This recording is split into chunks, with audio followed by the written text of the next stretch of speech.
Nah, ya bismillahirrahmanirrahim. Assalamualaikum warahmatullahi wabarakatuh.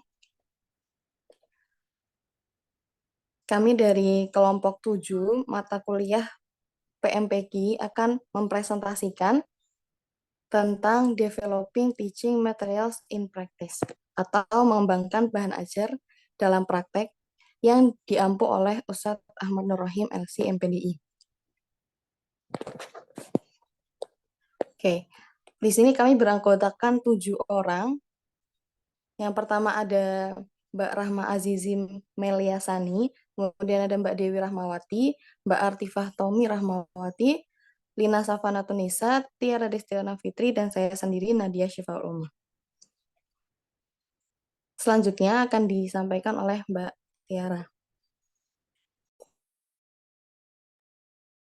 Materi pembelajaran merupakan salah satu hal yang penting dalam kegiatan belajar mengajar. Untuk merancang pembelajaran, kita perlu memikirkan materi atau bahan pelajaran apa yang diperlukan untuk mencapai tujuan pembelajaran dan mencapai kompetensi yang diinginkan. Karena itulah kita perlu mengembangkan bahan pembelajaran. Dalam mengembangkan bahan pembelajaran, kita dapat mengacu pada dua hal, yaitu konteks tempat penyelenggaraan pendidikan dan bentuk kegiatan pembelajaran yang akan dilaksanakan.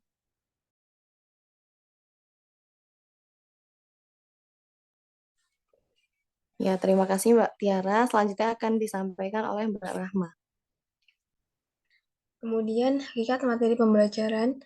Bahan atau materi pembelajaran atau learning material adalah segala sesuatu yang menjadi isi kurikulum yang harus dikuasai oleh siswa. Sesuai dengan kompetensi dasar dalam rangka pencapaian standar kompetensi setiap mata pelajaran dalam satuan pendidikan tertentu. Materi pembelajaran juga dapat diartikan sebagai bahan yang diperlukan untuk pembentukan pengetahuan, keterampilan, dan sikap yang harus dikuasai peserta didik dalam rangka memenuhi standar kompetensi yang ditetapkan. Materi pelajaran dapat dibedakan menjadi pengetahuan kognitif, sikap, afektif, dan keterampilan psikomotor.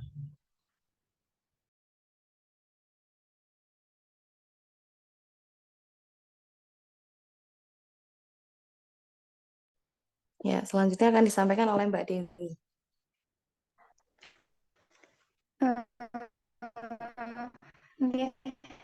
Sumber materi pembelajaran. Sumber belajar merupakan informasi atau materi pelajaran yang disajikan dan disimpan dalam berbagai bentuk media yang dapat membantu siswa belajar sebagai perwujudan kurikulum. Sumber belajar dapat berupa cetakan, video, perangkat lunak, atau kombinasi dari berbagai format yang dapat digunakan guru atau siswa. Sumber belajar juga diartikan sebagai tempat atau lingkungan sekitar. Benda dan orang yang mengandung informasi dapat digunakan sebagai wahana bagi peserta didik untuk melakukan proses perubahan tingkah laku.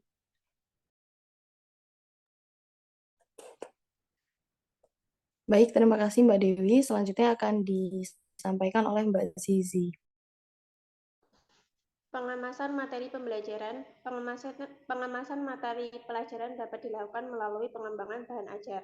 Bahan ajar adalah segala bentuk bahan yang digunakan untuk membantu guru atau instruktur dalam melaksanakan kegiatan belajar mengajar di kelas, atau National Center for Vocation Education Research Ltd, atau National Center for Competence-Based Learning dalam Abdul Majid 2006.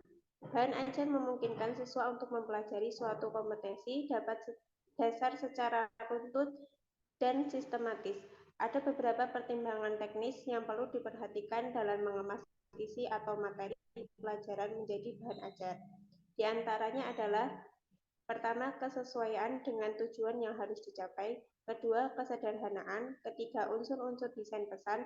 Keempat, pengorganisasian bahan. Kelima, petunjuk cara penggunaan.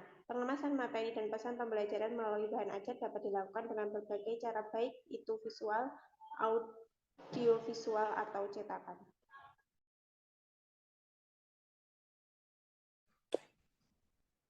Ya, terima kasih Mbak Zizi. Slide selanjutnya akan disampaikan oleh Mbak Lina.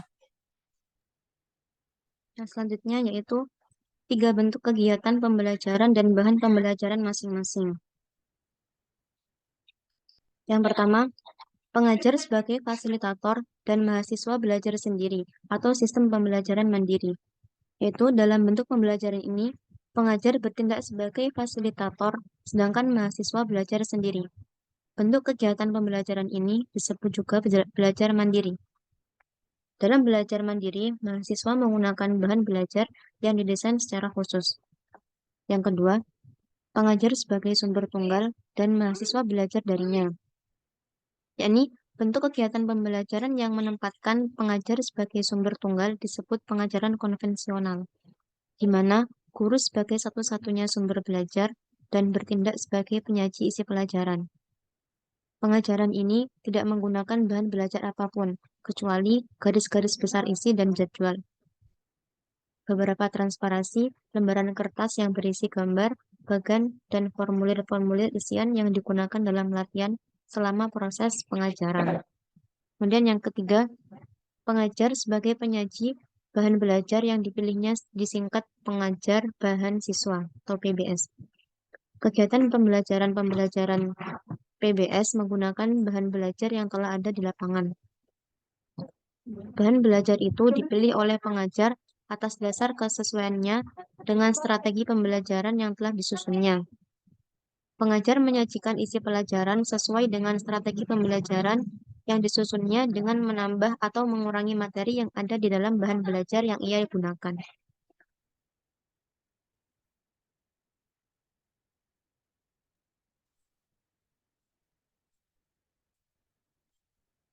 Selanjutnya, macam pengembangan bahan pembelajaran ada 3. Yang pertama, pengembangan bahan belajar mandiri.